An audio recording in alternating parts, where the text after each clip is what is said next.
Friends, welcome back to Pawan Bagh academy. और मैं हूं आपका इंग्लिश दोस्त परमेश्वर सराठी।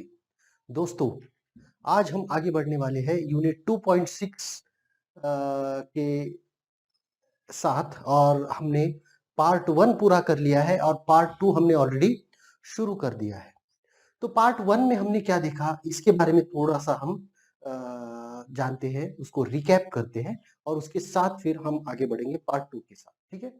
तो पार्ट 1 में हमने अभी तक देखा कि सृजनपाल सिंह कह रहे हैं कि दुनिया में हमेशा दो भागों में हमको देखा जाता है। दो भागों में हमेशा दुनिया बटी होती है। एक वो जो साइंस को मानते हैं और दूसरे वो जो रिलीजन को मानते हैं, फेथ को मानते हैं। ठीक है। और इन दोनों में हमेशा से हमें टकराव देखने को मिलता है, मिला है। ठीक है। नंबर 1। नंबर 2, वो कहते हैं कि एपीजे अब्दुल कलाम, जिनके साथ उनका बहुत ज्यादा संबंध रहा है, वो कहते हैं कि उनके साथ जब मैंने बातचीत करना शुरू किया, उनके साथ जब मैंने इन बातों की चर्चा करना शुरू की, तो मुझे ऐसा पता चला कि उनका कहना था कि दुनिया के लिए साइंस भी जरूरी है और फेथ, स्पिरिचुअलिटी, रिलीजन जो जिसको हम कहते हैं वो भी जरूरी है, ऐसा वो मानते थे। ठीक है। अब उनका मानना कैसे रहा या फिर वो क्यों मानते थे, इन सारी चीजों के लिए वो हमें उनके बचपन में लेके जाते हैं। कहते हैं कि रामेश्वरम में जब वो रहते थे, छोटे बच्चे थे, तब उनके पिता एक नाविक थे, एक बोटमैन थे और साथ ही में वो एक मस्जिद के इमाम भी थे। ठीक है। तो इसी के साथ-साथ उन्होंने कहा कि रामेश्वरम में पक्षी लक्ष्मण शास्त्री जो थे, वो रामेश्वरम मंदिर के मुख्य पुजारी थे और उनके साथ उनके पिताजी और फादर बोडल जो थे, जिन्होंने पहली बार रामेश्वरम की धरती पर चर्च का निर्माण किया था, वो सारे तीनों के तीनों एक साथ आकर के सामाजिक प्रश्नों पर उत्तर ढूंढने की कोशिश वो करते थे और साथ में बहुत सारे प्रश्नों को, जटिल प्रश्नों को उन्होंने बहुत आसानी से हल कर लिया था, ऐसा वो कहते। तो इसकी वजह से वो कहते हैं कि उनके ऊपर जो संस्कार हुए थे, वो सभी धर्मों के संस्कार हुए थे और अच्छी-अच्छी बातें उन्हें बताई गई थी। और इसीलिए कहा जाता है कि भले ही उनके पिताजी निरक्षर एक नाविक थे, पर वो राष्ट्रपति बन चुके थे। पर उन दोनों को भी जो जोड़ने वाला धागा था, वो थे उनके संस्कार। और वो ऐसा मानते थे, दोनों भी ऐसा मानते थे कि आध्यात्मिकता में एक ऐसी ताकत है जो आपको किसी भी मुसीबत से, किसी भी असफलता से बाहर निकालने का जोर रखती है, बाहर निकालने की ताकत वो रखती है, ऐसा वो कहते हैं। ठीक है। फिर दूसरे पार्ट में हमने देखा कि किस तरह से वो कहते हैं कि 1960 में जब डॉक्टर कलाम इसरो से जाकर जुड़े, तो वहां पर उनके साथ में इसरो के जो अध्यक्ष उस समय के थे, विक्रम साराभाई और एक पीटर परेरा नाम के शख्स थे। उनके साथ में बात करके उनको धर्म के बारे में, अध्यात्म के बारे में बहुत सारी चीजें उन्हें पता चली। और यहीं पर वो हमें एक क्या कहते हैं, इंसिडेंट बताने की कोशिश करते हैं कि जब विक्रम साराभाई और इसरो के कई लोगों ने, टीम ने ऐसा सोचा कि तुम्बा जो केरला में एक जगह है, वहां पर इसरो का ऑफिस बनना चाहिए, वहां पर स्पेस सेंटर बनना चाहिए, ऐसा जब उन्होंने सोचा, क्योंकि थुम्बा एक साइंटिफिकली यानी वैज्ञानिक तरीके से भी इक्वेटर के बहुत नजदीक होने के, विषुववृत्त के बहुत नजदीक होने के कारण भी वो जगह बहुत ही अच्छी थी। तो जब वो वहां पर गए तो सभी सरकारी अधिकारियों ने, सरकारी लोगों ने, कर्मचारियों ने उनको कहा कि भाई ये तो असंभव है। क्यों? कि एक तो वहां पर बहुत सारे लोग रहते थे, उन सारे लोगों को विस्थापित करना, वहां से हटा करके दूसरी जगह पर बसाना एक तो मुश्किल काम होगा। दूसरी बात, वो वहाँ के सारे लोग जो थे वो मछुआरे थे और तुम्बा के आसपास की जो समंदर था, वो मछलियों के लिए बहुत ही अच्छा था, मछलियां पकड़ने के लिए बहुत ही अच्छा था। इसीलिए वो वहां से जाना कतई संभव नहीं था। एक चीज ये थी। और दूसरी चीज ये थी कि वहां पर बहुत बड़ा चर्च बना था और चर्च में स्कूल चलते थे, वहां पर वो फादर रहते थे और बहुत सारी चीजें वहां पर थी और वो सारा का सारा चर्च के अंडर आता था।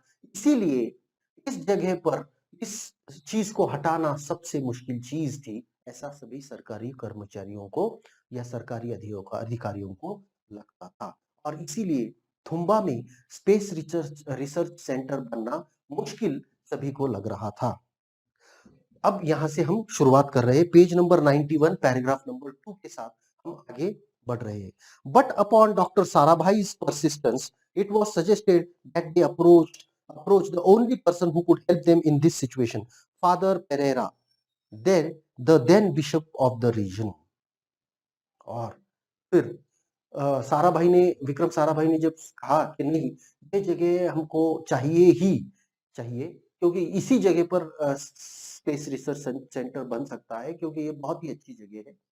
तो उनसे कहा गया कि भाई ठीक है, फिर अगर आपको यही जगह चाहिए तो फिर आपको एक ही व्यक्ति मदद कर सकता है आपकी, और उस आदमी को जाकर के आपको मिलना है। और ये वही फादर पीटर परेरा थे, जिनके सहवास के कारण, जिनके कांटेक्ट में आने की वजह से उनको बहुत सारी चीजें धर्मों के बारे में पता चली, ऐसा वो कहते हैं। तो Dr. Sarabhai and Dr. Kalam approached Father Pereira on a Saturday evening. The Reverend said, "Oh, Vikram, you are asking me for my children's abode, for my abode, and for God's abode? How is it possible?" Father Pereira then invited the party to visit the church on Sunday morning. Dr. Sarabhai, his team, and forever inquisitive disciple Dr. Kalam took up the offer. और फिर क्या हुआ, एक दिन ऐसे ही doctor कलाम और Vikram Sarabhai doctor कलाम को लेकर के फादर परेरा के पास गए, और उन्होंने कहा कि भाई देखो फादर, हमारे लिए ये बहुत मुश्किल बात है, पर हमें ऐसा लगता है कि ये जगह स्पेस सेंटर के लिए अच्छी है, तो हमें ये जगह चाहिए। तो फादर परेरा ने कहा, देखो विक्रम, तुम मुझसे क्या मांग रहे हो? मेरी जगह मांग रहे हो, मेरे बच्चों की जगह, भगवान की जगह आप मुझसे मांग रहे हो? ये कैसे हो सकता है? पर ठीक है, कोई बात नहीं, अगर आप चाहते हो तो देखेंगे क्या हो सकता है। तो उन्होंने कहा कि ठीक है, कल संडे है, कल चर्च में मास रहता है, मतलब एक सामूहिक प्रार्थना रविवार के दिन चर्च में रहती है। तो उन्होंने कहा कि ठीक है, कोई बात नहीं, कल आकर चर्च में आकर मिलो, देखते हैं क्या कर सकते हैं। तो दूसरे दिन सवेरे विक्रम साराभाई, डॉक्टर कलाम और उनके साथ जितनी भी टीम थी, वो सारी की सारी उस दिन चर्च गई। At church the next Sunday, the Reverend invited Dr. Sarabhai up to the dais after the prayer service. और दूसरे रविवार जब वो चर्च पहुंचे, तो फादर परेरा ने विक्रम साराभाई को अपने सामने बुला लिया। वो स्टेज होता है ना, जो अल्टर कहते हैं, उसके पास उनको बुला लिया। उनकी सारी प्रार्थना वगैरह होने के बाद उन्होंने कहा, ठीक है सारा विक्रम, तुम इधर आ। Turning to everyone present, he said, "Dear children, there is a scientist, Dr. Vikram Sarabhai. Here is a scientist, Dr. Vikram Sarabhai. What does science do for us?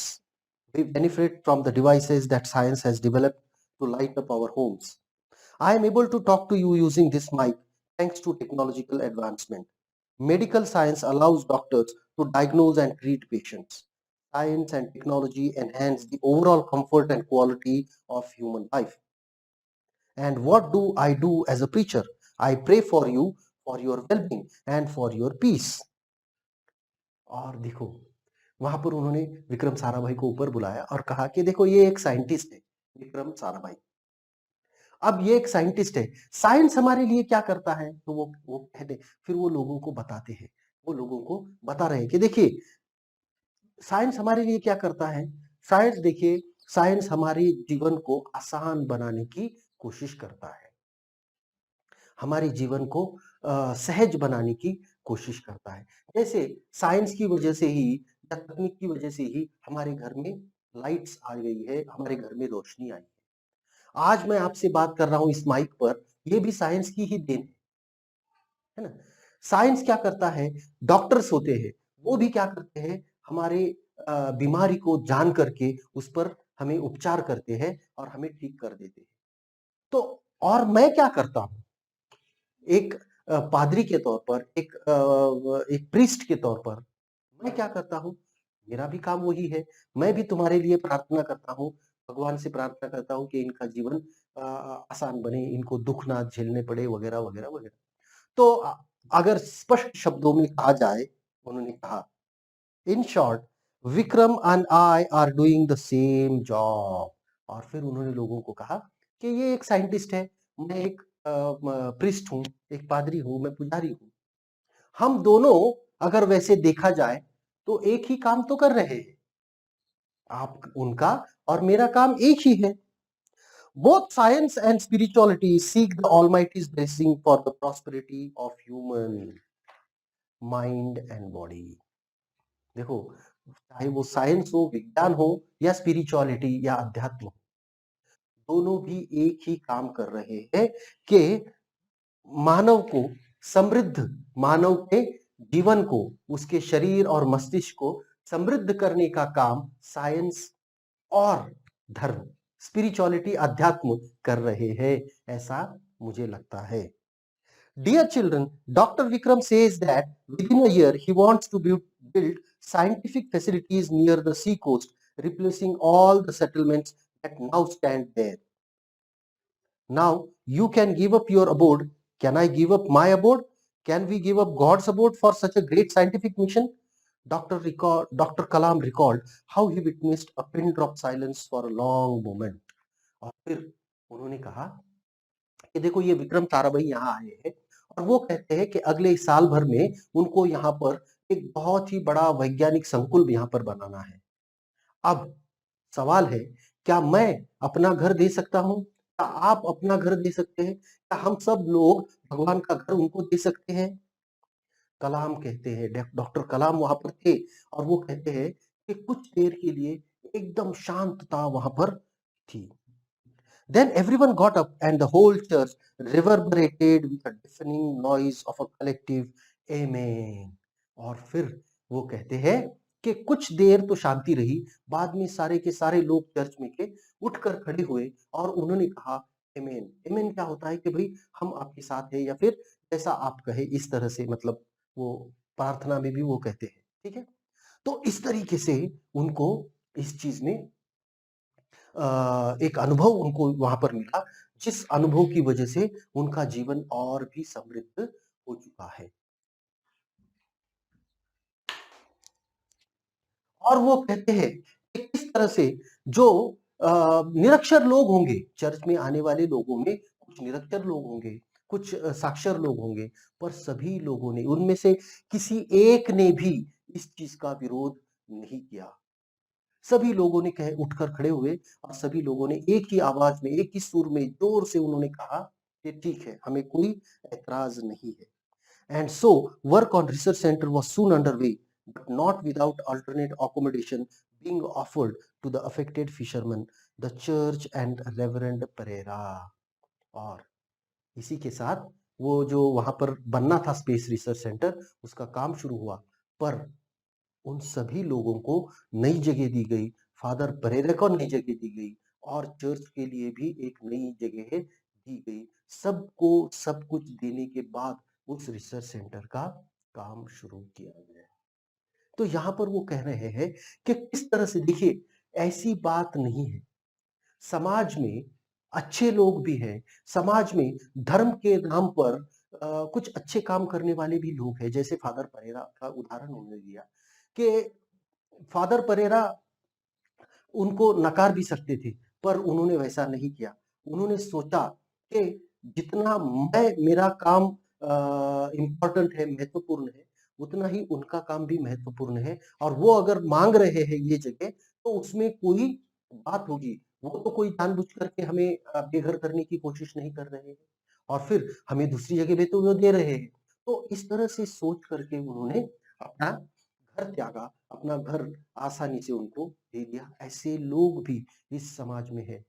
तो ये जो चीज थी, ये जो घटना थी, उसका बहुत ज्यादा गहरा प्रभाव डॉक्टर कलाम पे रहा है। अब चलते हैं तीसरे पार्ट की ओर। A few years later, in the early 90s, Professor Satish Dhawan, the director of ISRO, under whom Dr. Kalam had made his first unsuccessful launch in 1970 and then a successful one in 1980, had provided him with a more soul-shaping wisdom. और उसके बाद में जब 80 का दशक शुरू था, तब सतीश धवन उस इसरो के स्पेस रिसर्च सेंटर के अध्यक्ष बने और वो डायरेक्टर बने इसरो के, और उनके ही अध्यक्षता में, उनके ही नेतृत्व में कलाम डॉक्टर कलाम की टीम ने पहला अनसक्सेसफुल लॉन्च, है ना, पहली बार असफल लॉन्च उन्होंने 1970 में किया और फिर 1980 में सफल लॉन्च करके उन्होंने अपना नाम एक बहुत बड़े इसरो का नाम एक दुनिया के अग्रणी ऐसे संस्थानों में दर्ज कर दिया। पर बात वो इसकी नहीं कर रहे, वो कहते हैं कि वो कहते हैं कि ये बात नहीं है कि कैसे किस तरह से मैंने लॉन्च किया वगैरह वगैरह, पर वो कहते हैं कि एक घटना मुझे आज भी याद है जिसकी वजह से मेरे ऊपर जो संस्कार हुए वो संस्कार मैं कभी भी नहीं भूल पाया और वो संस्कार मैं हमेशा अपने साथ लेकर के चलता हूँ। One day in 2012, we were discussing the number of PhDs Dr. Kalam had received. He said to me, Srijan, Professor Dhawan had so many master's degrees, all from the best institutions, no less. So I asked him, how can one become so academically accomplished? He responded saying that academic brilliance is no different from brilliance of a mirror, which can be diminished by a coating of dust. Only when the dust is removed does the mirror shine and the reflection becomes clear. अब देखिए वो कहते हैं कि एक बार 2012 में वो कहते हैं कि मैं मतलब सृजन पाल सिंह जो लेखक है वो और डॉक्टर कलाम ऐसे ही भारत में आज कितनी पीएचडी है वगैरह वगैरह की बातें वो कर रहे थे। तो तभी उन्होंने एक उनको घटना बताई कि ऐसे ही प्रोफेसर धवन जो थे वो बहुत सारी डिग्रियां उनके पास थी। तो डॉक्टर कलाम ने उनसे पूछा कि ऐसे एक व्यक्ति इतनी सारी डिग्रियां प्राप्त कर सकता है। तो डॉक्टर प्रोफेसर धवन जो थे, तो प्रोफेसर धवन ने उनसे कहा कि देखो डॉक्टर कलाम, इसमें कोई बहुत बड़ी बात नहीं है। एकेडमिक डिग्री जो होती है, एक पदवी जो होती है, वो एक आईने की तरह होती है। अगर उस पर धूल जम जाए तो आईने में भी हम अपनी शक्ल नहीं देख सकते। उसी तरह से हमारी डिग्री भी होती है। जब तक आईने को साफ नहीं किया जाता, उसमें हम अपने आप को नहीं देख सकते। Only when the dust is removed does the mirror shine and the reflection becomes clear. We can remove the impurities obscuring our souls by living pure and ethical lives and by serving humanity. और इसी तरह से हमारे ऊपर भी अगर कितनी भी डिग्रियां क्यों ना हो, पर अगर हम अच्छा जीवन नहीं जी रहे हैं, प्योर जीवन नहीं जी रहे हैं, तो हम हमारे अंदर जो भी बुराइयां हैं उसी के साथ हमारा जीवन जी रहे हैं, तो फिर हमारे डिग्री का कोई भी मतलब नहीं बनता है। हमें भी एक साफ सुथरा जीवन जीना चाहिए, ऐसा उन्होंने डॉक्टर अब्दुल कलाम से कहा। इसके लिए हमें हमारे अंदर की जो बुराइयां है, हमारे हमारे अंदर की जो बुरी चीजें हैं, उनको नष्ट करना होगा, उनसे हमें मुक्ति पानी होगी। और और मानवता के लिए अगर हम कार्य नहीं करेंगे तो फिर हमारे काम का कोई मतलब नहीं रहता है। And God will shine through us. और उसी के बाद ईश्वर का हमें आशीर्वाद प्राप्त होता है। These words took me back to my meeting with Dr. Kalam after my graduation from IIMA in 2009। और फिर वो कहते हैं कि जब उन्होंने मुझे ये चीज बताई, तब मुझे 2009 का एक वाकया याद आ गया, एक घटना याद आ गई जब मैं 2009 में आईआईएमए से पास आउट हुआ था। At the time he had advised me to use my degree and gold medal to transform the society I lived in। और उस वक्त जब मैं उनसे मिला था तो उन्होंने मुझसे कहा था कि देखो सृजन, तुम अपनी डिग्री और अपना गोल्ड मेडल अपनी अपने समाज को बदलने के लिए उसका उपयोग करो। तुम्हारी डिग्री का उपयोग तुम समाज को बदलने के लिए करो। Back in the present moment, it suddenly struck me that Dr. Kalam's advice had, in fact, directly resonated from Professor Dhawan's belief। और फिर वो कहते हैं, जब उन्होंने मुझे डॉक्टर प्रोफेसर सतीश धवन का वाकया बताया, उनकी घटना बताई, तो मुझे ऐसा लग रहा था कि मुझे उन्होंने उस वक्त जो कुछ भी ज्ञान दिया था या फिर जो भी सलाह दी थी, वो सलाह उनको सतीश धवन ने ही दी थी और उन्हीं से कुछ सीख करके वो मुझे उन्होंने बताया था। The more I lived and worked with Dr. Kalam, the more I realized that though his words of wisdom I was getting to learn from countless great minds.